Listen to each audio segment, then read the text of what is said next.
오늘 저희들이 살펴볼 본문은 창세기 2장 1절 말씀 안에 있는 안식에 대한 말씀입니다.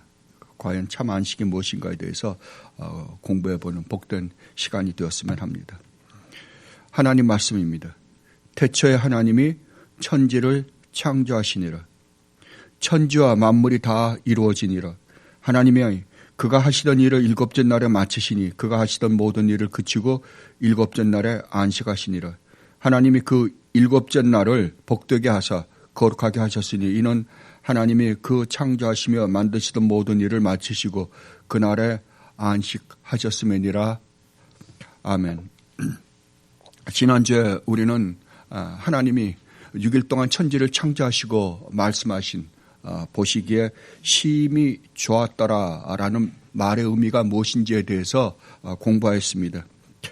하나님이 우주 만물을 창조하셨습니다.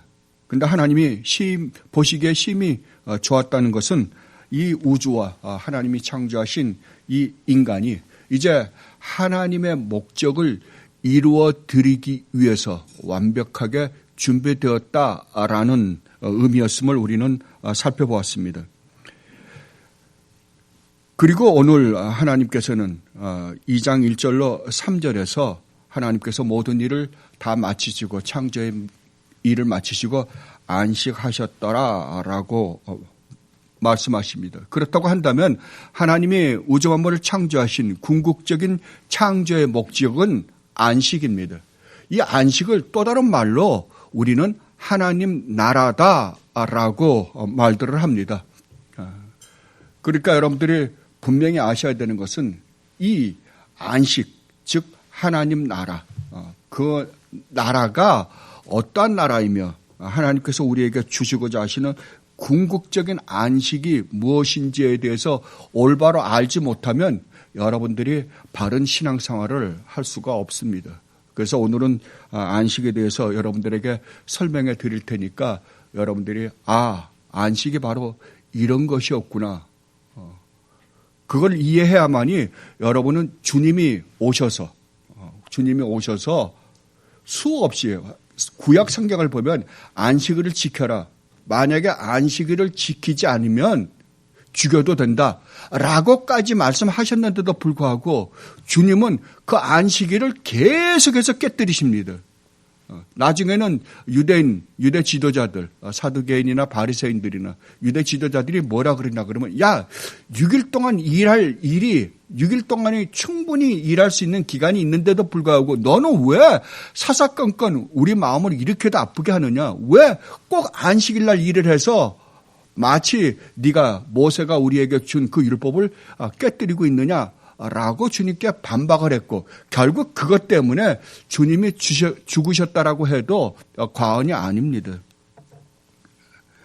왜 주님이 그렇게 일을 하셨는가? 왜 주님은 그 안식일날 일을 하셔야만 하는가? 여러분들이 올바로 깨달으셔야만이 여러분들이 복음을 올바로 이해할 수 있고 성경을 올바로 이해할 수 있을 것입니다. 왜냐하면 하나님이 우주 만물을 창조하셨다는 사실을 여러분이 믿는데 하나님이 우주 만물을 창조하신 창조의 목적인 하나님 나라, 이 안식이 무엇인가를 모른다고 한다면 여러분들은 성경을 절대로 이해할 수가 없습니다. 왜냐하면 하나님이 창조하신 창조와 창조의 목적인 안식이 어떻게 결부되어 있으며 하나님이 그것을 이루시기 위해서 이 역사 가운데서 어떠한 일을 하셨는가를 여러분들이 정확하게 이해해야만이 여러분들은 성경을 올바로 이해할 수 있습니다. 그래서 오늘 안식에 대해서 제가 여러분들에게 자세하게 설명해 드릴 텐데 만약에 제가 설명을 하다가 아무래도 오늘 끝나지 않을 것 같다라고 하면 다음 주까지 넘어갈 것입니다. 그러나 되도록이면 오늘 안으로 이것을 여러분들에게 설명해 드렸으면 합니다. 자, 그렇다면 안식에 대해서 우리가 알아야 되는데 안식에 대해서 올바른 생각이 아닌 것을 먼저 여러분들에게 설명해 드리겠습니다. 안식 그러면 우리는 쉰다라고 생각을 합니다. 안식은 그냥 쉰다라는 의미도 갖고 있지만 그냥 쉬는 게 아닙니다. 그리고 또 어떤 분들은 이 안식을 율법적으로 이해하려고 하시는 분들이 있습니다. 그 예가 누구냐 그러면은 안식교입니다. 안식교는 구약의 이 안식일은 하나님이 창조를 하시고 그 창조의 결과로 안식을 주셨기 때문에 안식일은 우리의 구원과는 상관이 없는 일이다 라고 해석을 해서 구약의 안식일, 하나님께서 제정하신 안식은 창조와 연결되어 있기 때문에 반드시 안식일은 구약에서 제정하신 그 토요일 날 지켜야 된다라고 말씀을 하십니다. 이제 여러분들이 공부해 보시면 아시겠지만 전혀 그거는 잘못된 생각입니다. 그리고 그것을 올바로 이해해야만이 여러분들이 구약의 그 모든 하나님께서 우리에게 주신 그 계명들이 그 율법들이 신약에 들어와서 어떻게 그것이 완성되었고 어떻게 우리가 이제 그 구약에 주어졌던 율법들을 우리가 이해해야 되는지에 대한 올바른 이해가 있어야만이 여러분들이 주일날 와서 예배하는 이 예배가 어떠한 의미를 가지고 있는지 여러분 이해하실 수 있으실 것입니다. 그리고 또 하나는 청교도들이 이걸 주장했던 겁니다. 성수주일입니다. 여러분들이 성수주일 그러잖아요. 그러니까 마치 이 성수주일은 지키지 않으면 안 되는 것처럼 어떤 법적인, 율법적인 개념으로 우리가 이해할 때가 굉장히 많습니다. 이 성수주일은 반드시 나와야만 됩니다. 그러나 율법적 개념은 절대 아닙니다. 이것을 제가 여러분들에게 먼저 말씀드리고 이제 이 안식에 대한 의미에 대해서 하나하나 살펴보도록 하겠습니다. 자, 하나님은 우주 만물을 창조하셨습니다. 그러니까 창조하실 때 반드시 어떤 목적을 가지고 창조하셨습니다. 그죠? 여러분들은 이미 이 구조는 여러분의 머릿속에 갖고 계십니다. 그렇다고 한다면 그 목적, 하나님이 창조하신 창조의 이유는 그 목적 때문입니다. 만약에 그 목적이 없다고 한다면 하나님의 우주 만물을 창조하실 이유도 없으셨고 하나님은 지금 이 우주를 존속시켜야 할 이유조차도 없으십니다. 그렇다고 한다면 여기서 여러분들이 분명히 한 가지 알아야 될 것은 하나님이 6일 동안 천지를 창조하시고 7일째 우리가 지금 살펴보고 있는 창세기 2장 1절로부터 3절 하나님이 안식하신 것은 이 안식이 끝이다 아니다. 끝이 아니죠. 분명히 끝이 아닙니다. 이것은 나중에 우리가 종말에 누리게 될 진짜 안식. 계시록 21장 1절로 계시록 22장 5절입니다. 그게 진짜 안식이에요. 그 안식을 위하여서 주어지는 안식에 불과합니다. 그죠? 창조로 말미암는 안식은 나중에 종말에 우리가 누리게 될 계시록 21장 22장 하나님은 우리에게 참 복된 걸 허락하셨어요. 왜냐하면 창세기 21장 1절로 22장 5절 말씀은 그 종말에 누리게 될 우리가 이 역사 안에서는 종말에 누리게 될 겁니다. 종말에 누리게 될 그 안식인데도 불구하고 하나님은 그것을 사도 요한을 통하여 미리 기록하셨습니다. 미리 기록해 놓으셨다는 것은 어떤 의미를 가지고 있냐 그러면 그것은 이미 하나님의 계획 속에서 우리가 보통 이것을 작정이라고 이야기합니다. 그러니까 하나님의 계획 속에서는 이미 어떻게 됐다는 소리예요? 완성이 되었다는 거죠. 완성이 되지 않았다라고 한다면 하나님은 그것을 사도 요한을 통하여 기록하실 수가 없으십니다. 하나님이 그것을 기록하셨다고 하는 것은 이미 그것은 하나님의 계획 속에서는 완성이 되었다는 거죠. 또 다른 말로 하면 이것은 역사 속에서 이 역사가 어떻게 이 세상의 일반 역사가 어떻게 그 안에서 어떠한 일이 벌어진다 하더라도 이 역사 가운데서 그 하나님 나라는 반드시 이루어진다 안 이루어진다? 이루어진다는 것을 우리에게 가르쳐주고 있습니다. 그렇다고 한다면 우리가 지금 하나님의 6일 동안 천지를 창조하시고 창세기 2장 1절로 3절에서 하나님이 안식하셨다라는 말의 진정한 의미를 우리가 이해하기 위해서는 무엇을 먼저 이해해야 돼요? 창세기 21장 1절서부터 창세기 22장 5절에서 하나님께서 우리에게 주시고자 하시는 궁극적인 그 안식을 올바로 이해할 때에만이 우리가 창세기 2장 1절로 3절에서 하나님이 누리셨던 그 안식을 올바로 이해할 수 있습니다. 이것이 지금 유대인들이 알고 있는 구약과 우리 주님 예수 그리스도 안에서 우리에게 성취된 이 복음을 가지고 있는 그리스도인들과의 차이입니다. 그건 아주 제가 항상 말씀드리지만 이 좋은 예가 누구냐 그러면은 사도 바울입니다. 사도 바울이 과거에 바리새인으로 있을 때에는 구약만 가지고 있었습니다. 구약만 가지고서 구약을 이해하니까 예수 믿는 사람들이 다 뭐였어요? 예수 그리스도가 이단이었어요. 왜? 구약만 가지고 있으니까요. 구약만 가지고 있으니까 다윗의 후손으로 오시리라고 했던 그 다윗의 후손으로 올 왕이 누구를 위한 왕이었냐 그러면은 유대인들을 위한 왕이어야만 했어요. 그래서 이스라엘을 이 세상의 최고의 강대국으로 최고의 경제 대국으로 만들어줄 그 왕을 기다렸던 거예요. 근데 우리 주님이, 그러니까 세례 요한이 나타났어요. 그러니까 이 사람이 진짜 오시리라고 약속했던 그리스도인가? 보니까 아니었어요. 그 나중에 예수님이 하시는 일을 보니까 진짜 어마어마한 기적도 행하고 능력이 있어 보인단 말입니다. 그러니까 이분이 바로 구약에서 약속했던 메시아인가? 메시아가 맞죠. 맞는데도 불구하고 그들이 생각했던 다윗의 후손으로 올 그 메시아인가? 결국 이 주님이 하시는 일을 가만히 보니까 누구까지 혼돈을 했어요? 세례 요한까지 이 일에 대해서 혼돈을 했습니다. 그래서 세례 요한이 분명히 세례 요한은 이분이 바로 오시리라고 약속했던 메시아다라는 것을 말해주기 위해서 온 구약의 마지막 선지자입니다.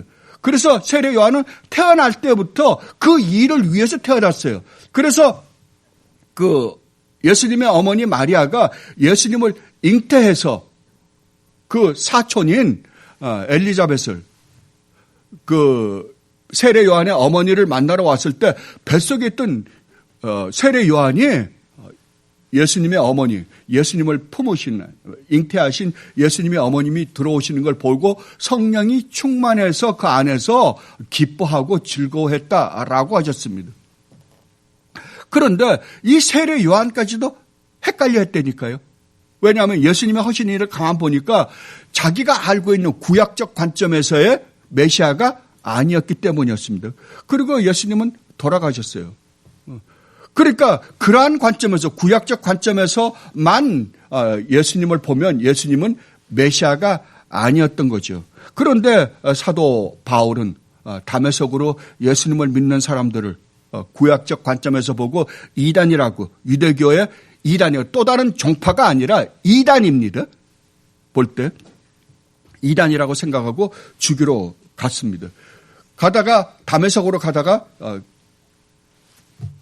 노상에서 주님이 찾아오셔서 만나십니다. 만난 다음에 사도 바울은 구약 성경을 다시 보기 시작한 거예요. 구약 성경을 다시 보면서 어떻게 해요?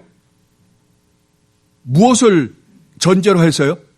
구약을 구약적 관점에서 바라보던 사도 바울이 이제는 누구를 전제로 해서 구약을 이해했냐 그러면은 우리 주님 예수 그리스도, 자기가 길거리에서 만난 그 예수 그리스도를 전제로 해서 구약을 해석하고 보니까 예수님이 누구였던 거예요? 진짜 오시리라고 약속했던 메시아가 맞았던 거예요. 그렇다고 한다면 여러분이 구약을 해석할 때 구약을 구약적 관점으로만 해석하면 어떻게 된다? 망한다라는 거죠. 그것을 사도 바울이 고린도후서 3장, 4장에서 아주 특히 3장에서 얼마나 적나라하게 설명을 해 주십니까요? 그러니까 과거에 자기가 구약을 봤던 그 눈과 지금 우리 주님을 만나고 난 다음에 자기가 보는 구약적 관점, 누구를 통해서 봤다고요? 우리 주님 예수 그리스도 안에서 우리 주님을 통해서 보니까 모든 것이 다 풀리더라라고 사도 바울이 이야기를 합니다.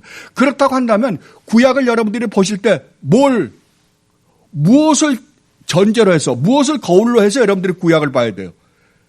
신약.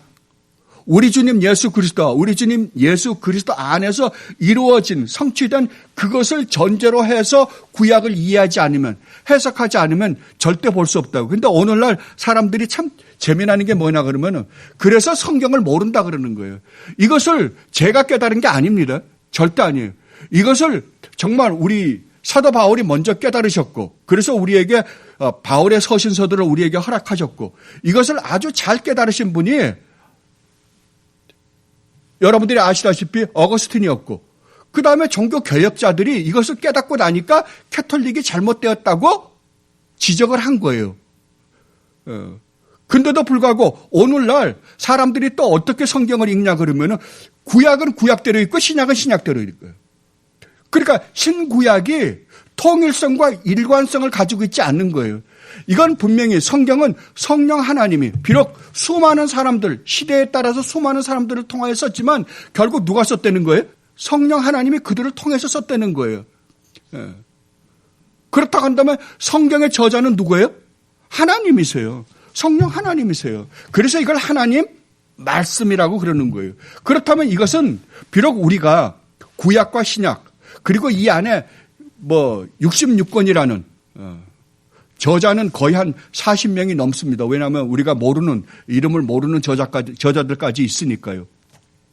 그렇다고 한다면 그 수많은 시간에 걸쳐서 쓰긴 했지만 결국 이 저자는 성령 하나님이십니다. 성령 하나님이심이라고 한다면 이 66권의 책은 한 권의 책과 다름이 없습니다. 한 권의 책입니다. 그렇다면 이 창세기부터 계시록까지는 일관성을 갖고 있는 거예요. 하나님이 창조하시고 창조하신 그 목적을 하나님이 창조하신 이 역사 속에서 어떻게 하나님이 이루어 나가셨는가를 보여주는 책이 뭐라고요? 성경책이라고요. 그것을 우리가 신학적으로 뭐라고 표현하냐 그러면 구속사가 기록되어 있는 말씀이다. 또 다른 말로 하면 이 성경은 구속사적 관점에서 성경을 이해해야만이 올바로 이해할 수 있다라고 이야기합니다. 그런데도 불구하고 수많은 사람들이 축복을 가리킬 때는 아브라함에게 주신 축복, 다윗에게 주신 축복, 야곱에게 주신 축복을 우리도 받아야 된다. 그리고 신약에 들어와서는 구원받고, 그러니까 구원은 신약에서 받고 세상적인 축복은 어디로 받고요? 구약에서 받아내고요. 저는 이러한 말도 안 되는 얼토당토하는 이야기들을 가르치는 교회가 얼마나 많은지 모릅니다. 우리 믿음의 선배들이 이미 종교개혁자들인 마틴 루터나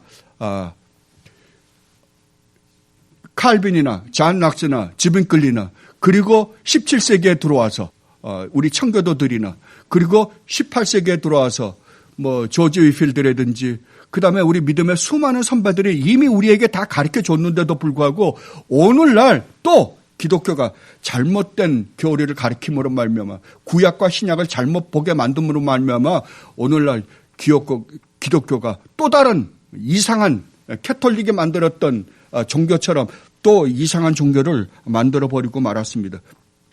그렇다고 한다면 오늘 우리가 그러한 관점에서 성경을 본다고 한다면 창세기 2장 1절로 3절 말씀에 기록되어 있는 이 안식은 무엇을 전절해서, 무엇을 돋보기로 해서 이걸 우리가 봐야 된다고요? 계시록 21장 1절서부터 계시록 22장 5절 말씀에 기록되어 있는 완성된 하나님 나라에서의 안식의 모습이 어떠한가를 보고, 그리고 이것을 봐야 됩니다. 이해를 해야 됩니다. 왜냐하면 이 구약에 기록되어 있는 모든 것은 신약에서 우리 주님 예수 그리스도와 우리 주님 예수 그리스도 안에서 이루어질 일에 대한 모형이요, 그림자이기 때문에 그렇습니다. 그래서 우리가 보통 그러죠. 구약은 모형이요 그림자요, 신약이 실체라고요, 완성된 거라고요. 자, 그렇다고 한다면 먼저 우리가 알아야 될 것은 계시록 21장 1절로 22장 5절에서 말하고 있는 이 안식에 대한 의미, 이것을 두 가지 관점에서 우리는 살펴봐야 될 것입니다. 하나는 어떤 관점이냐면, 그러니까 하나님의 관점에서, 하나님의 입장에서 이 안식이 어떤 의미를 가지고 있는가라는 것과, 두 번째는 구원받은 하나님의 백성의 입장에서 주어지는 안식이 무엇인가를 우리는 먼저 이해해야 할 것입니다. 여기에 대해서 여러 가지 이야기를 할 수 있습니다. 그러나 제가 여러분들에게 간단하게 하나님의 입장에서 이 안식의 의미가 무엇인가에 대해서 세 가지만 여러분들에게 말씀을 드리고, 그리고 여러분들은 11페이지서부터 13페이지에 있는 것들을 여러분들은 자세하게 한번 읽어보십시오. 저도 이 부분에 있어서 참 공부를 하다 보니까 참 실수를 많이 하시는 분들도 있더라고요. 그냥 그 본문 안에서만 앞뒤 문맥을 가리고 이해하려고 하다 보니까 조금 더 이 넓은 의미에서 보는 눈을 놓치시는 분들도 없지 않아 있더라고요. 그래서 여러분들은 반드시 항상 성경을 읽을 때, 구약을 읽을 때 특히 구약은 신약을 돋보기로 해서 전제로 해서 읽어야 된다는 걸 여러분 항상 머릿속에 두시고 구약을 읽으시기 바랍니다. 그것을 우리가 구속사적 관점에서 성경을 본다라고 이야기하는 겁니다. 자, 그렇다고 한다면 하나님의 입장에서 이 안식은 뭔가? 여러분들이 이제 계시록 21장 1절서부터 계시록 22장 5절 말씀 안에서 하나님께 주어지는 안식이 무엇인가를 여러분들이 보시면 거기에 분명히 뭐라고 되어 있냐 그러면 하나님이 이제 온전히 만왕의 왕이요 만주의 주로 등극하셨음을 여러분들은 발견하게 됩니다. 그러면 하나님은 만왕의 왕이요 만주의 주가 아닙니까? 깁니다. 하나님은 창세 전에도 영원 전부터 영원히 하나님만이 하나님이시며 하나님만이 왕이십니다. 그러면 하나님이 창조하신 이 창조물 안에 하나님은 왕이세요. 그런데 피조된 피조물이 하나님을 만왕의 왕이요 만주의 주로 인정하지 않는 게 문제죠.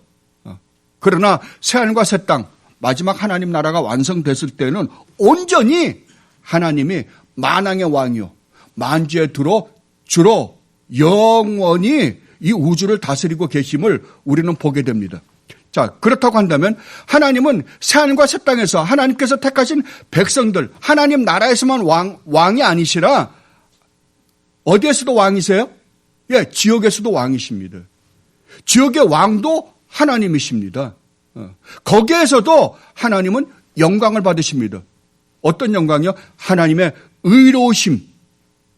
거기에 심판을 받고 지옥에 들어가 있는 모든 존재들도 하나님이 공의로우심을 그들이 증명해야 할 것입니다.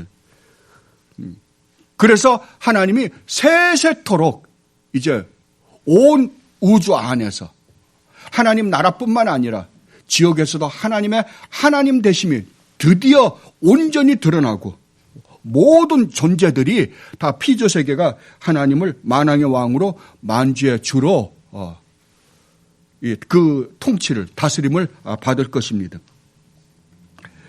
그래서 이 안식은 하나님이 이제 드디어 만왕의 왕이요 만주의 주로 등극하신 것입니다.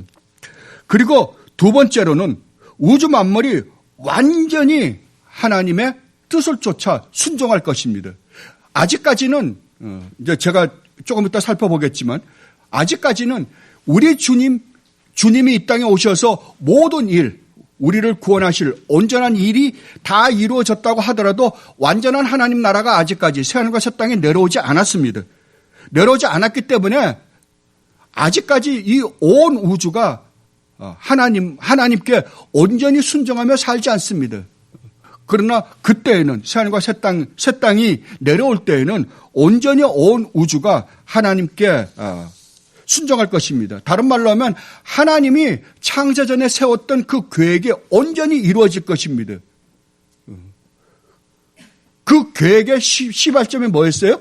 구속 언약이었죠. 여러분들은 이미 구속 언약에 대해서 배웠잖아요. 그래서 여러분들이 계시록 21장 6절에 보면 하나님이 드디어 다 이루었다. 여러분들 이 다 이루었다란 말이 몇 번 나옵니까? 지금 창세기 우리가 보면 2장 1절로 3절에서도 하나님께서 다 이루셨다. 그리고 우리 주님이 십자가에서 뭐라 그러세요? 다 이루었다 그러죠. 그러나 그 다 이루은 거는 아직까지 완성은 아니에요. 그죠? 완전한 건 아니에요. 완전함에 대한 모형은 갖고 있을지 몰라도 완전한 건 아니라고요. 근데 계시록 21장 6절에 보면 드디어 하나님께서 다 이루셨다. 다 이루셨다라고 종지부를 찍어버리십니다. 드디어 이제 온 우주 만물이, 온 우주에 있는 모든 피조 세계가 하나님께 온전히 순종하고 있음을 우리는 발견할 수 있습니다. 그리고 이제 세 번째로 하나님의 입장에서 보는 안식은 하나님이 이제 그 모든 하나님의 창조하셨을 때 하나님이 세웠던 계획이 다 일어나심으로 말미암아 하나님이 뭐라 그러신다고요? 보시기에 심히 좋았더라라는 선포를 하십니다. 인전이 완전히 완성이 되었다라고 종지부를 찍으십니다. 이것이 하나님의 상태에서 하나님의 입장에서 본 안식입니다. 그렇다고 한다면 우리에게 하나님께서 택하신 백성들에게 완성된 진정한 안식은 어떠한 모습인가? 여러분들이 이제 계시록 21장 1절서부터 계시록 22장 5절까지를 보면 더 이상 거기에는 악이 존재할 수 없고 오직 선만 존재하는 나라가 완성이 됩니다. 그래서 계속해서 뭐라 그러나 그러면 거기는 밤이 없다는 거예요. 오직 낮만 있다. 그러니까 잠은 언제 자나 이게 아니라 여기서 밤이 없다는 것은 더 이상 악이 존재치 않는다는 거죠. 다른 말로 하면 이제 거기 있는 모든 피조물은 하나님 나라에 있는 모든 피조물들은 거기가 악이 없을 뿐만 아니라 죄를 지을래야 지을 수 있는 조건조차도 없습니다. 여러분 한번 여러분 상태를 한번 보세요. 여러분이 하나님 나라, 그 온전한 하나님 나라, 지금은 여러분이 진짜 하나님 말씀에 순종하며 살기를 원하시잖아요. 그럼에도 불구하고 아직은 안 되죠. 왜냐하면 우리가 온전히 선한 존재가 되지 않았기 때문에 그렇습니다. 온전히 의로운 존재가 되지 않았습니다. 우리가 믿음으로 하나님으로부터 의롭다함을 얻어서 하나님 나라 백성이 되었고 하나님 나라를 갈 수 있는 존재가 되긴 했지만 우리 자신이 온전히 선한 존재가 되지는 않았다고요. 의로운 존재가 되진 않았다고요. 다른 말로 하면 우리가 항상 죄를 지을래야 지을 수 없는 항상 의로운 행위만 할 수 있는 생각과 말과 행동이 하나님의 뜻에 부합된 존재로서의 삶을 살 수 있는 존재가 아직 되진 않았다고요. 그러나 그때에는 우리가 죄가 없을 뿐만 우리 안에 죄가 없을 뿐만 아니라 죄를 지을래야 지을 수가 없는 존재가 된다고요. 이것은 아담과 하와가 처음에 에덴 동산에서 창조되었을 때와는 다른 상태예요. 아담과 하와는 에덴 동산에서 비록 죄가 없는 곳에 죄가 없는 상태에 창조되었지만 죄를 지을 수 있는 존재였어요. 그러나 하나님 나라 참 안식에 들어갔을 때에는 죄가 없을 뿐만 아니라 이제 우리가 죄를 지을래야 지을 수 없는 존재가 되어서 영원히 삽니다. 그래서 계시록 22장에 보면 거기에 뭐가 없냐 그러면은 재밌게도 선과 악을 알게 하는 열매는 없고요. 생명나무의 열매 밖에는 없습니다. 왜냐 오직 생명만 존재하는 곳입니다. 더 이상 죽음이 없어요. 그래서 두 번째로 보면 고통과 죽음이 영원히 존재하지 않는 나라입니다. 그래서 이렇게 이야기합니다. 모든 눈물을 그 눈에서 닦아주시니 다시는 사망이 없고 애통하는 것이나 곡하는 것이나 아픈 것이 다시 있지 아니하리니 처음 것들이 다 지나갔음이라라. 만약 우리가 어떤 분들은 그렇게 이야기하는 분들이 많습니다. 구원은 에덴 동산으로 회복이다. 아닙니다. 에덴 동산으로 가면 우리는 망합니다. 왜냐하면 또 죄를 지으면 또 타락해서 이 고생을 또 해야 되니까요. 그러나 우리는 에덴 동산으로의 회복이 아니라 영원한 새하늘과 새 땅으로의 회복입니다. 그래서 우리 주님이 우리를 구원하신 구원은 완벽한 구원입니다. 완벽한 구원이요.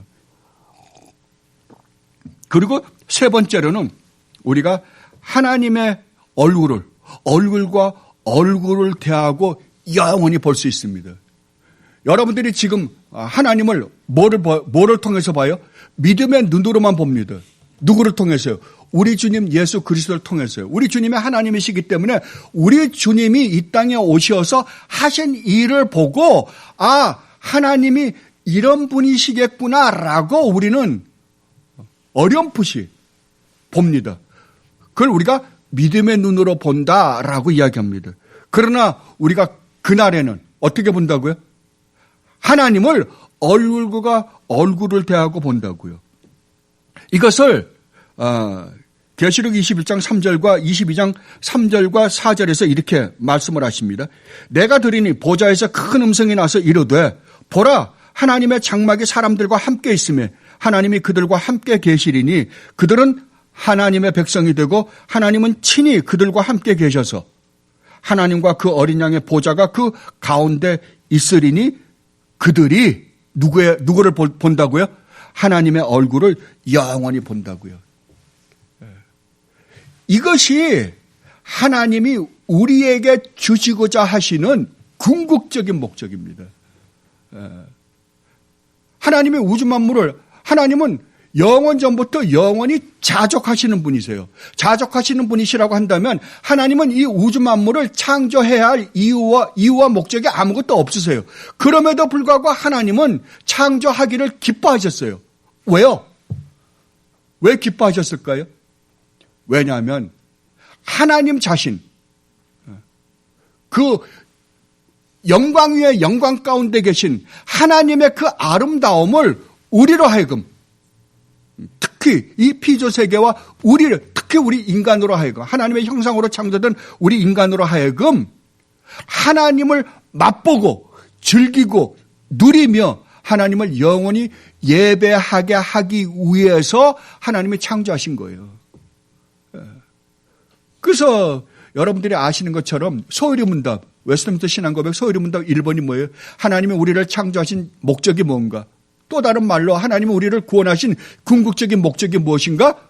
여러분들이 이미 잘 아시는 것처럼 하나님을 영원히 어떻게 하고요? 영광스럽게 하고 그 하나님을 영원히 어떻게 하는 거다? 즐거워하는 거라고요. 하나님의 얼굴을 영원히 얼굴과 얼굴을 마주 대하고 보는 거라고요. 여러분이 이 세상에 살면 여러분들이 예수님을 믿고 난 다음에 제일 보고 싶은 분이 누구세요? 예수님 얼굴 한 번만 봤으면 좋겠죠. 꿈에라도 나타나서 구약에는 환상 가운데도 잘 나타나시던데 한 번 나타나서 보여만 주면 얼마나 좋겠어요. 그러니까 구약에서 잠깐 나타나서 보여주는 그건 하나의 희미한 그림자에 불과해요. 그러나 우리 주님이 이 땅에 오셔서 우리에게 직접 보여주셨잖아요. 그걸 제자들이 얼마나 잘 표현했어요. 그러니까 우리가 신약 성경을 통해서 특히 복음서를 통해서 누구를 보는 거예요? 예수님을 보는 거예요. 그 예수님을 보는 게 누구를 보는 거라 그랬어요? 너희가 나를 보았거늘 아버지를 보여달라고 그러느냐?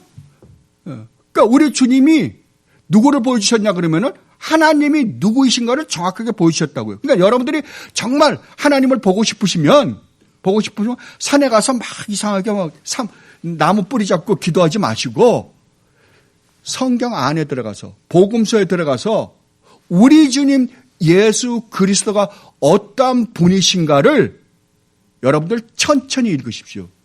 그러면 그 안에 예수님이 누구신가를 보게 되고 예수님을 통해서 여러분은 하나님이 어떤 분이신가를 보게 될 것입니다. 근데 오늘날은 참 이상하게 그런 걸 전부 다 경험의 종교다, 체험의 종교다라고 기독교를 바꿔버리고 나니까 이 말씀 안에서 우리에게 주어진 우리 주님 예수 그리스도 하나님에 대해서 올바로 이해할 수 있는 눈이 없어져 버리고 말았어요. 근데 여러분들이 계시록 21장의 이 모습을 가만 보면 그러니까 하나님이 계시고 그 주위에 하나님의 백성들이 진치고 있는 모습을 우리가 발견합니다. 그게 계시록 21장 9절로 22절 말씀이에요. 그런데 여러분들이 가만히 보세요. 하나님이 이스라엘 백성들을 구원해서 홍해를 건너서 나왔죠. 그리고 광야에 나왔어요. 광야에 나왔을 때 이스라엘 백성들이 이제 광야에서 가나안으로 이스라엘 백성들 그 200만 명이나 되는 그 하나의 그 큰 공동체가 지금 가나안으로 가고 있잖아요. 가나안으로 갈 때 어떻게 갑니까요? 이스라엘 백성 가운데 뭐가 있어요? 장막이 있습니다. 하나님이 거하시는 장막이 있고 동서남북에 세 지파씩이 나눠져서 지금 이게 진을 치고 이 가나안 쪽으로 하나님, 오늘날로 말하면 하나님 나라죠. 하나님 나라로 가고 있는 모습을 이렇게 봅니다. 근데 이 모습이 어디의 모습이냐 그러면은 계시록 21장 9절로 22절 보니까 하나님 나라에서 안식을 누리고 있는 구원받은 하나님의 백성들이 하나님을 중심으로 해서 어떻게 포진되어 있는가를 지금 계시록에서 분명하게 보여주고 있습니다. 그러니까 구약의 이스라엘 백성들이 진을 치고 가나안 쪽으로 갔던 그 진은 무엇을 모형으로 보여준 거예요? 계시록 21장에서 궁극적으로 우리가 하나님 나라에서 살 때에 어떠한 하나님의 백성들이 무엇을 중심으로 살게 될 것인가를 모형으로 보여준 것이 구약의 이스라엘 백성들이 출애굽해서 광야에서 진을 치고 있는 모습입니다. 자, 그것을 한번 보십시다요. 계시록 21장 9절로 22절 말씀입니다.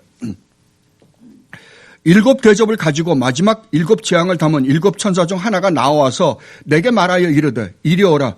내가 신부 곧 어린 양의 아내를 내게 보이리라 하고 성령으로 나를 데리고 크고 높은 산으로 올라가 하나님께로부터 하늘에서 내려오는 거룩한 성 예루살렘을 보이니 하나님의 영광이 있어 그 성의 빛이 지극히 귀한 보석 같고 벽옥과 수정같이 맑다. 여러분 여기서 분명히 보십시오. 지금 7 대접을 가지고 7 재앙을 내렸던 7 천사 중 하나가 와서 사도 요한에게 말씀을 하십니다. 내가 너에게 누구를 보여주겠다고요? 예, 어린 양의 신부. 어린 양의 신부가 누구예요? 교회잖아요. 우리들이잖아요.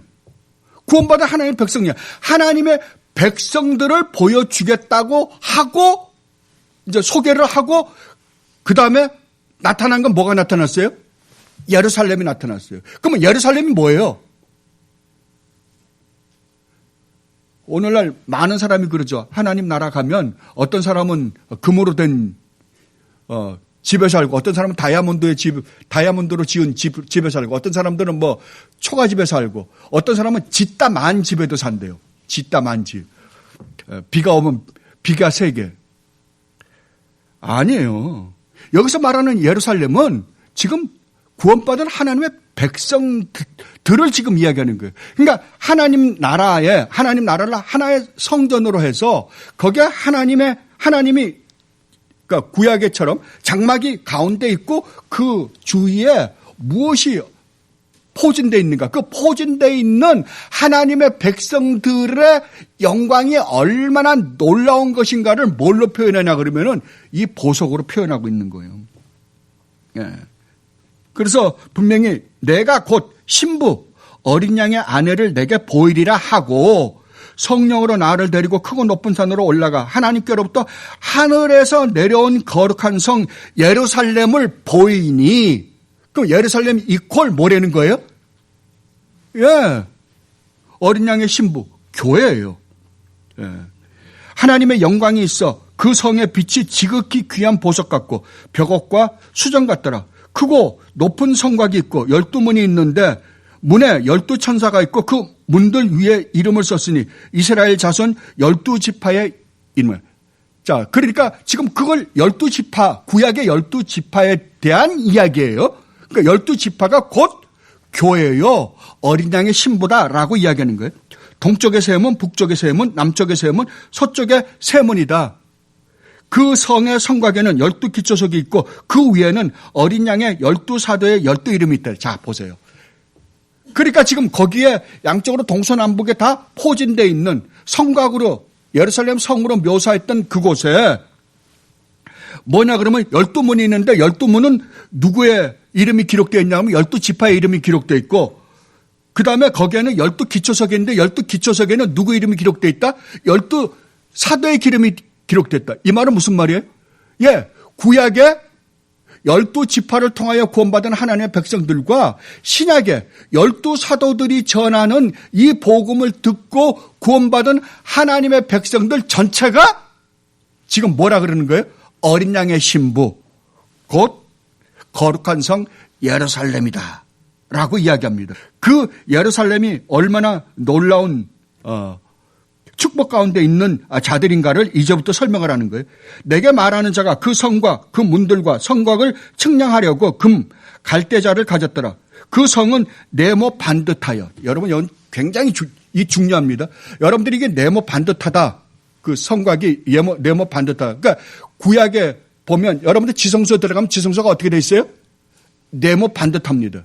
여러분들이 그 구약에 그 대제사장이 입는 에봇이 있죠. 에봇 앞에 흉패를 이렇게 붙입니다. 흉패가 어떻게 돼 있어요? 네모 반듯해요. 정사각형이에요. 정사각형인데 거기다가 뭘 박아요? 예, 보석을 박습니다. 12지파의 이름을 새긴 보석들을 어깨에 6개를 박을 뿐만 아니라 이 흉패를 박아요. 그러니까 지금 이 대제사장이 입었던 이 흉패는 무엇을 상징으로 보여주냐 그러면 지성소요? 지성소가 뭐예요? 하나님 나라잖아요. 예. 그러니까 이 구약에 있는 대제사장이 입었던 옷이나 성전, 구약의 성전은 결국 무엇을 설명하기 위한 모형이었냐 그러면은 결국 지금 우리가 보고 있는 이 하나님 나라에서의 성도들이 어떤 모습으로 하나님과 함께 계실 것인가에 대한 모형으로 우리에게 준 거예요. 그러니까 구약은 뭘 통해서 봐야만 지도를 볼 수 있어요?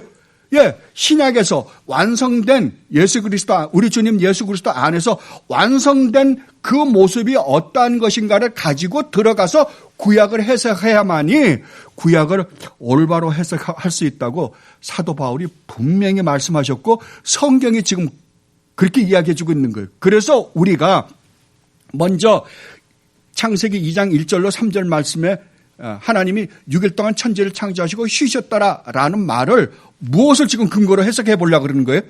이 완성된 하나님 나라의 모습을 가지고 진짜 하나님이 마지막에 누리게 될 그 안식의 모습을 가지고 이제 우리가 들어가서 해석을 하려고 준비하고 있는 거예요, 지금요. 여러분들.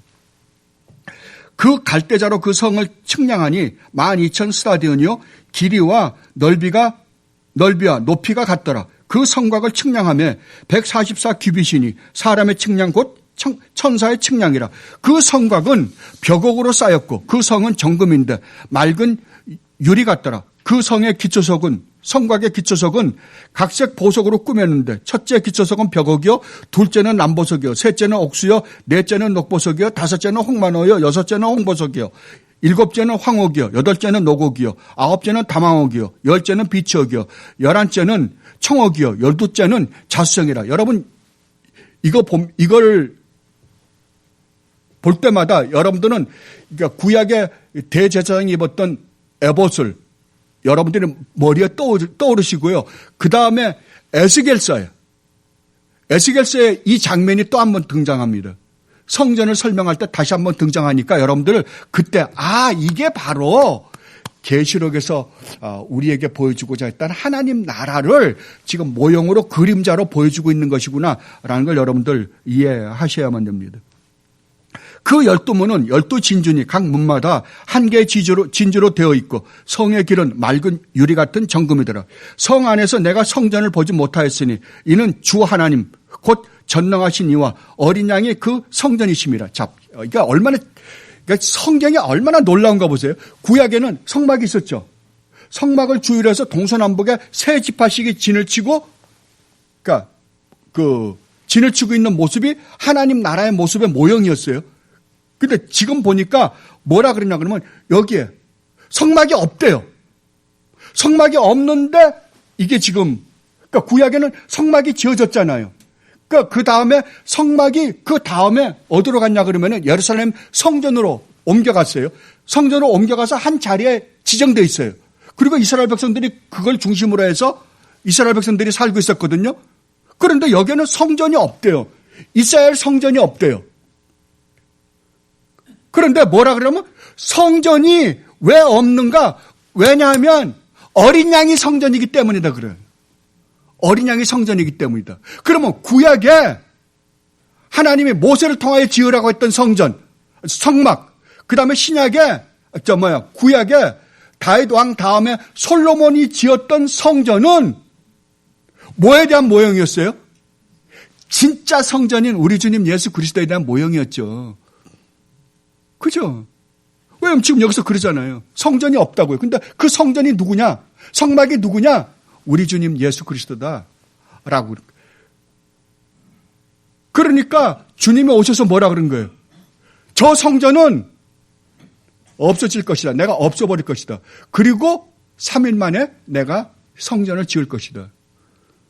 그걸 이스라엘 백성들이 뭐라 했다고? 야, 저거 46년 동안 지은 건데 저걸 네가 없애고 3일 만에 저런 성전을 짓는다고?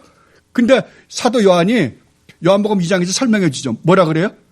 나중에 자기네들도 그때는 이해 못했다는 거 아니에요. 나중에 이해를 했는데 보니까 우리 주님이 자신이 성전이라는 것을 우리에게 가르쳐 주기 위해서 그랬다라고 이야기하잖아요. 우리 주님이 성전이라고요. 그러니까 구약에 지으라고 했던 그 성전은, 성막이나 성전은 결국 누구였어요? 예, 우리 주님 예수 그리스도였죠. 우리 주님 예수 그리스도예요. 그러니까 참 성전인 우리 주님 예수. 그래서 오늘날 교회 건물을 성전이라고 그럴 수가 없는 거예요. 아니, 캐톨릭이 이 건물을 성전화시킨 것, 성전이 있으면 누가 있어야 되냐 그러면 반드시 제사장이 있어야 됩니다. 그래서 캐톨릭에서는 성경을 잘못 이해하는 바람에 이것을 성전이라 그래 버렸어요. 그러고 나니까 누가 있어야 돼요? 성전이면? 제사장이 있어야 되잖아요. 그러니까 미사가 제사가 된 거예요. 미사는 제사가 아니에요. 그건 구약이에요. 구약은 예수 그리스도 안에서 모든 게 다 바뀌어버려요. 구약에 지었던 그 성전이 누구였어요? 예수 그리스도였어요. 그러니까 성전이 예수 그리스도라면 성전은 더 이상 없어요. 그래서 구약의 성전을 주님이 없애버리신 거예요. 왜? 진짜 성전이 오셨기 때문이에요. 그리고 진짜 성전이 오심으로 말미암아 우리 주님 예수 그리스도 안에서 구원받은 하나님의 백성들을 누구라 그러는 거예요? 성전이라 그러는 거예요. 이것을 종교 개혁자들이 싸그리 없었어요. 싸그리 없었어요. 그래서 성전이라고 불렀던 이 건물을 예배당이라고 그러고 바꿨고요. 그 다음에 이 목사가 제사장이 아니라 모든 성도가, 왜? 여러분들이 우리 주님 예수 그리스도 안에서 구원받은 여러분들이 제사장들이기 때문에 모두가 다 제사장이니까 여러분들이 성전이잖아요. 성전이기 때문에 목사가 성직자가 아니다라고 바꿨어요. 목사가 성직자가 아니에요. 누가 성직자예요? 저도 구원받은 하나님의 백성이기 때문에 저도 성직자일 뿐만 아니라 여러분 모두가 다 성직자다. 그리고 종교 개혁자들이 바꿔버렸잖아요. 이 개념이 바뀌면 몽땅 바뀝니다. 그래서 여기는 제사가 아니라 우리가 뭐 하는 거예요? 미사가 아니에요. 예배예요. 그래서 예배예요. 그래서 성가대가 아니라 캐톨릭의 성이라는 자를 붙여가지고 몽땅 다 성이라는 자를 붙였잖아요. 그래서 성가대라고 하는데 성가가 아니라 뭘로 바꾼 거예요? 예, 찬양대로 바꾼 거예요. 헌금이 아니라 뭘로 바꿨어요? 연보로 바꿨어요. 개념이 다 달라져. 왜냐하면 성전이라는 개념이 없어지자. 왜냐하면 진짜 성전은 우리 주님이었고 또 우리 주님 안에서 구원받은 하나님의 백성들이 성전이기 때문에 성경은 신약에 들어와서 개념들이 다 바뀌었어요. 몽땅. 이것을 캐톨릭이 1000년 동안 잘못 끌어온 것을 종교개혁자들이 싸그리 바꿨어요. 오늘날 어떻게 됐습니까? 20세기에 들어와서 다 다시. 그래서 마치 이 건물이 성전인 것처럼 이제는 화려하게 짓기 시작했어요. 칼빈이나 루터나 지빙클리나 잔 낙스는 뭐라 그러냐면 이 강대상 조그마한 거 설교할 수 있는 이 조그마한 테이블 하나만 있으면 된다. 오직 성경만 있으면 된다라고 이야기했어요. 그 오늘날 어떻게 합니까? 화려하게 짓잖아요. 그러다 나니까 성전이 되면 목사가 뭐가 되는 거예요? 제사장이 되는 거예요. 그럼 또 뭐를 어떻게 해야 돼요? 가운을 입어야죠. 제사장처럼요. 야, 이게 기독교가 타락했을 때 나타나는 증세예요. 그대로 타락해버렸어요. 그대로. 우리 믿음의 선배들이 그렇게 종교개혁자들, 그 다음에 청교도들, 그 위에 우리 수많은 우리 믿음의 선배들이 목숨을 걸고 싸워서 회복시켜 준 거를 오늘날 땅 다 다시 끌어다가 이상한 기독교를 만들어버렸어요. 아니에요. 그러니까 성경이 올바로 해석이 안 되죠. 완전히 기복으로 만들어버렸잖아요. 여러분들이 구약 성경이나 신약 성경을 올바로만 보면 기복이 됐을 때 기독교는 망해버립니다. 항상 망했어요. 구약도 그러잖아요. 바알이 성전 안으로 들어오자 이스라엘이 완전히 망해버려요. 하나님이요. 바벨론 포로로 잡혀가게 하고 그 다음에 뭐 애굽의 종이 되게 하고 완전히 그런다고요. 아닙니다. 여러분 제발 요새는 또 복음 성가라고까지 하더라고요. 복음이 어떻게 성가가 된지는 모르겠어요. 진짜 아닙니다. 성자를 붙일 수 있는 유일무이한 존재는 누구예요? 여러분밖에 없어요. 성도만 세인트예요. 성도만. 여러분 성경을 읽으면 영어 성경의 세인트를 누구 보고 세인트라 그래요? 그래서 여러분을 성도라 그러는 거예요. 거룩한 물이라고요. 거룩한 물이.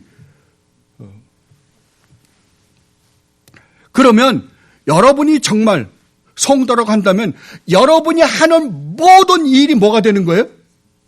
성직이 되는 거잖아요. 여러분이 하는 일이 성직이에요. 그렇다고 한다면 하나님이 여러분에게 주어진 모든 환경이 다 다를 거예요. 그 환경 가운데서 여러분들 지금 뭘 하고 있는 거예요? 밥 벌어 먹고 살기 위해서 직장 다니는 거예요? 밥 벌어 먹고 살기 위해서 장사를 하는 거예요? 아니에요. 여러분은 지금 하나님의 일을 하고 있는 거예요. 그 가운데에서요. 이걸 모르니까 그냥 사람들이 교회 와서 예배할 때는 어떤 무슨 기독교적 종교적 행위를 하는데 나가면 말도 안 되는 예수 믿는다고 하는 사람들이 말도 안 되는 짓을 하고 다니는 게 바로 그래서 그런 거예요. 왜냐하면 자기가 어떤 구원이라는 게 어떤 존재가 되는 것에 대해서 올바로 이해하지 못하기 때문에 그래요. 그래서 구약에 일어났던 모든 것들이 보세요. 모든 것들이 신약에서 우리 주님 예수 그리스도 안에서 이루어질 그 하나님 나라의 모습을 구약이 그대로 모형으로 갖고 있는 모습을 여러분들이 지금 보고 있잖아요. 그래서 하나님 나라는 하나님이 우리 주님 예수 그리스도가 성전이 되셔서 우리 가운데 거하시고, 거하신다는 말이 뭐예요? 장막을 치시고라는 말이에요. 그리고 그 주위에 누가 있어요? 24장로가 있잖아요. 24장로가 누구라 그랬어요? 우리 지금 요한계시록 공부하죠. 24장로가 누구예요? 구원받은 하나님의 백성들을 대표로 한 상징적인 의미를 갖고 있다 그랬죠? 예. 그게 바로 이 모습이에요, 지금. 그리고 이제 보니까 그 안식의 상태에서는 하나님이 이제 누가 되는 거예요? 온전히 우리의 아버지가 되시는 거예요. 이기는 자는 이것들을 상속으로 받으리라. 여러분, 하나님 나라에서 우리가 상속을 받을게. 여러분, 보통 그러죠. 하나님 나라 가면 상을 받는다고. 상을 받는데 그 상이 뭐냐? 그러니까 만 어디서 그냥 이상한 거 가르쳤죠. 그 상을. 뭐라 그럽니까, 성경은요? 너희가 상을 받을 텐데 그 상이 뭐냐? 나는 그의 하나님이 되고 그는 내 아들이 되리라. 여러분이 하나님의 자녀가 된다니까요. 여러분, 이거보다 더 큰 축복이 세상에 어디 있습니까? 하나님의 자녀가 되는 축복이요. 우리는 영원히 하나님의 피조물로 살아야 되는데 하나님은 피조물인 우리를 뭘로 만들고 싶어 하신 거예요? 아들들로, 딸들로요. 그러니까 우리가 영원히 우리 주님 예수 그리스도와 함께 온 우주 만물을 다스리게 될 것이다 라고 이야기하는 거예요. 예. 이거보다 더 큰 축복은 이 세상에 존재치 않습니다. 존재치 않아요. 영원 전부터 영원히 계셨던 하나님, 이 우주 만물을 창조하신 창조주 하나님의 아들과 진짜 딸이 된다니까요. 영원 전부터 영원히 아들은 단 한 명밖에 아니 계셨어요. 성자 하나님이신 우리 주님 예수 그리스도예요. 근데 우리 주님의 신분에 누구를 집어넣는 거예요? 우리를 집어넣는 거잖아요. 그래서 하나님이 우리를 얼마나 대단한 존재로 만드셨냐 그러면은 그 주님을 영원 전부터 영원히 아들이 있었던 그 주님을 인간의 몸을 입혀 보내시고 여러분을 구원하기 위해서 어떻게 했어요? 여러분이 받아야 할 저주를 대신 받게 하고 바꿔버리시잖아요. 바꿔치기 때문에요. 바꿔치기 한 거잖아요. 그러면 여러분, 하나님이 여러분을 얼마나 고급한 존재로 취급하신 거예요. 하나님은 당신의 아들을 십자가에 매달아 죽이시기까지 할 정도로 여러분들을 최고로 고급한 존재로 만드신 거잖아요. 이 일을 하기 위해서 하나님이 우주 만물을 창조했고, 하나님이 우리 주님 예수 그리스도를 이 땅에 보내 십자가에 매달아 죽였다니까요. 여러분, 성도라고 한 구원이라는 게 얼마나 어마어마한 축복을 우리에게 준 줄 압니까? 예수 믿고 천국 가자. 천국은 그런 게 천국이 아니에요. 그리고 세 번째로, 그래서 우리가 주님과 함께 영원히 왕노릇 할 것이라고 말씀하십니다. 다시 밤이 없겠고 등불과 햇빛이 쓸데없으니 이는 주 하나님이 그들에게 빛이심이라. 그들이 세세토록 왕노릇 하리로다. 그리고 마지막으로 영원히 우리는 아무것도 하지 않는 게 아니라 하나님을 예배할 것입니다. 다시 저주가 없으며 하나님과 그 어린 양의 보좌가 그 가운데 있으리니 그의 종들이 그를 섬기며, 여기서 섬긴다는 말은 예배한다는 말입니다. ESV에 보면 여기에 월십 힘이라고 기록해 있더라고요. 그렇다고 한다면 하나님이 우리에게 주실 영원한 안식은 뭐가 안식이에요? 하나님의 얼굴을 배웠고 그를 즐거워하며 그를 영원히 예배하는 겁니다. 이게 우리에게 주어진 최고의 축복이에요. 그런데 그 영원히 예배할 예배를 우리는 언제 맛보게 하는 거예요? 주일날 이 자리에서 예배할 때 우리가 마지막 날에 하나님 나라에서 맛보게 될 그 예배의 축복을 오늘 주일날 이 시간에 우리들로 하여금 맛보게 하는 거예요. 자, 이제 여기까지 제가 여러분들에게 설명했다면 여러분이 분명히 아셔야 될 것. 창세기의 안식은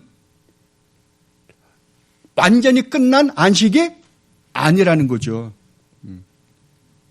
이 안식은 마지막에 우리가 누리게 될 안식에 대한 모형이에요.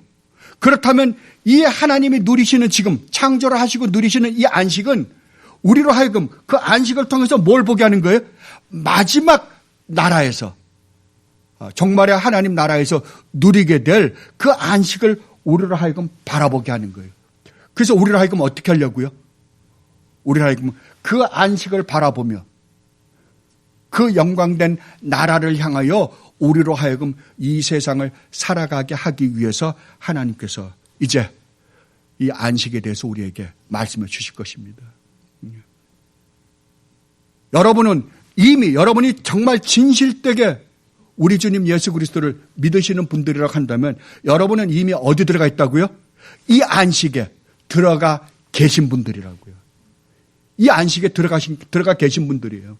다른 말로 하면 여러분이 이 세상에서 어떤 환경과 조건 속에서 살게 되더라도 여러분은 반드시 그 안식에 들어갈 수밖에 없는 존재들이라고요. 그렇다고 한다면 여러분은 무엇을 목적으로 이 세상을 살아가야 돼요? 무엇을 먹을까, 무엇을 마실까, 무엇을 입을까요? 아닙니다. 그 하나님 나라를 바라보며 한 발 한 발 살아가야만 하는 존재들입니다. 이것이 잠 번연이 쓴 철로 역정에서 우리에게 가르쳐 주는 거예요. 이제 다음 주에 제가 그 나머지 거를 여러분들에게 하나하나 설명해 드리도록 하겠습니다. 정말 여러분이 이 구원이라는 거, 우리 주님 예수 그리스도 안에서 구원이라는 게 정말 얼마나 어마어마한 의미를 갖고 있는가를 여러분들이 깨닫고 정말 이 세상에서 여러분 앞에서 흔들어대는 이것에 현혹되지 마시고 그 하나님 나라를 보며 그 아버지께서 우리에게 주시겠다라고 약속하신 이 안식을 바라보며 하루하루를 살아가는 여러분들이 되시기를 진심으로 바랍니다. 기도하겠습니다. 아버지 하나님, 참으로 감사합니다. 미련하고 어리석은 저희들 순간순간 이 세상에서 흔드는, 사탄이 흔드는 것들로 말미암아 미혹되고 또 흔들림으로 말미암아 내가 어떻게 살아야 되지 하고 걱정할 때도 상당히 많습니다. 그러나 또 이렇게 아버지께서는 저희들을 불러 모아 주셔서 이렇게 아버지의 말씀을 가지고 하나하나 저희들에게 설명해 주시고 또한 저희들이 어떻게 살아가야 할지에 대해서 설명해 주시니 진심으로 감사합니다. 이 말씀을 진짜 저희 마음판에 새기게 하여 주시옵소서.